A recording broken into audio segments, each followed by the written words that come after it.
Did you know there are weight classes in arm wrestling? If the answer is yes, you would be surprised on how many people don't know that. They think in arm wrestling everyone is in same class and there are just one champ with right hand and one with left. But in arm wrestling, like in most strength and combat sports, weight matters.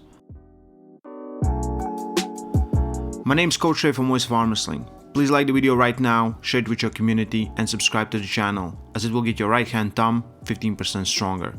Stay strong and love arm wrestling. Today we will talk about how much weight difference matters in arm wrestling, how we get to extraordinary athletes, and build the foundation for pound lists in arm wrestling. From time to time I will see comments where a bigger arm wrestler beats smaller arm wrestler, and they both are the best in their class. The smaller one gets trashed. As an amateur, arm wrestling, just like most combat and strength sports like boxing, MMA, weightlifting, and powerlifting, have weight classes.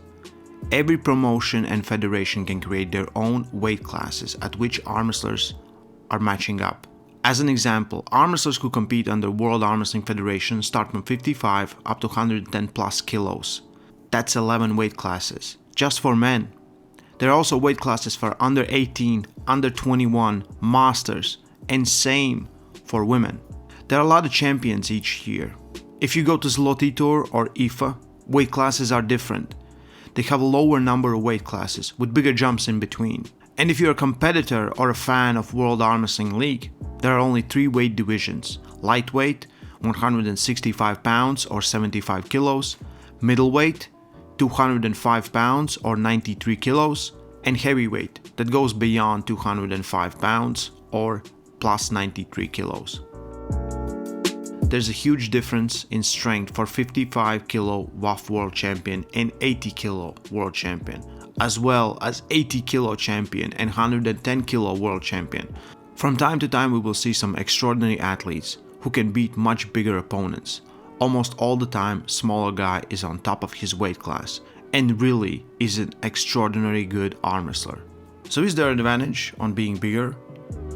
First, bigger athletes have structural advantages. Their hands and forearms are usually bigger, thicker, and taller. Gripping with someone who's your level but has 20-50 kilos over you is a huge advantage for them. They can pack on more muscle as well as generate more absolute strength. And some athletes can even move like they're much lighter, giving them huge speed plus power advantage. Bigger is stronger, and it comes with a lot of benefits. All the best heavyweights, almost all the time, are born heavyweights. What do I mean when I say that? They're born bigger and taller. They don't just gain weight from lower weight classes like 80 kilo and try to go up. Of course, a lot of athletes have successfully done that to a point, as their anthropometrics are not made for them to be heavyweights. Of course, there are disadvantages for heavyweights. Most of the time, their technical skills are not as polished or advanced as they are for lighter arm wrestlers. They just don't have anyone to polish these skills with. That's one of the biggest problems for heavyweights, as they always have to drop down a level to train in some different unorthodox arm wrestling positions. When you are on top of that strength pinnacle, it's very hard to find good training partners, as most of the time guys close to your level don't live near you. They usually live in a different city, or even worse, in a different country. Every once in a while you will have a world-class heavyweight lose or have a close match with someone who's much lighter.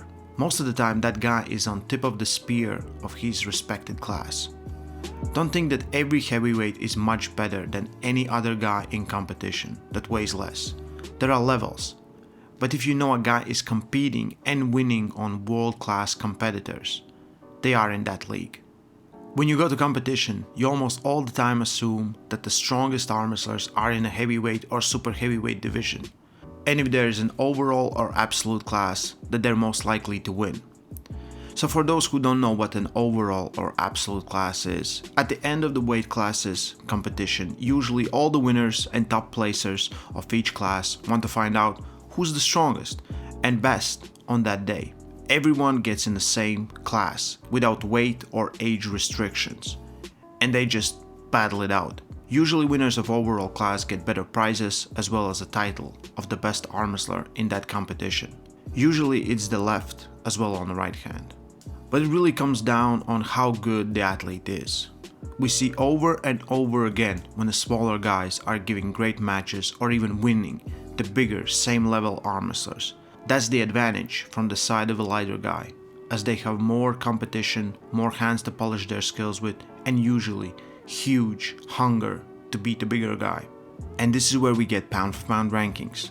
When we talked about pound for pound accomplishments and the list made by arm wrestling experts, there was still a pushback as to why these guys are on the list. Yeah, we get that they are accomplished, but are they the strongest? Only one guy from that list is a recent heavyweight, Devon Larratt, but he was much lighter most of his career, and when he has had these amazing matchups, guys usually outweighed him. You can find a video of pound for pound list in description. All of these guys on pound for pound list dominated not only their class, but also many classes above their weight. Most of them have even won overall titles in some of the biggest competitions on the planet. And they didn't do it for one time only. They were consistent at beating bigger opponents almost all of their careers. This is why Jon Berzank is so impressive. Jon, most of his career was under 90 kilo, but consistently could beat guys that outweighed him 50 kilos. If you're a super heavyweight and you can beat Jon, you know you have arrived. This is why he's the GOAT. No other arm wrestler has done what he has, being the benchmark for every arm wrestler on the planet. If you can beat Jon, you're one of the best in the world, period. You can learn more about Jon and his accomplishments in 2 videos that are in description. New fans have this perspective.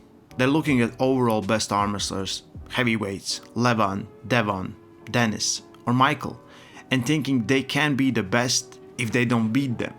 That's a complete false statement or idea. For every weight class, there are world champions.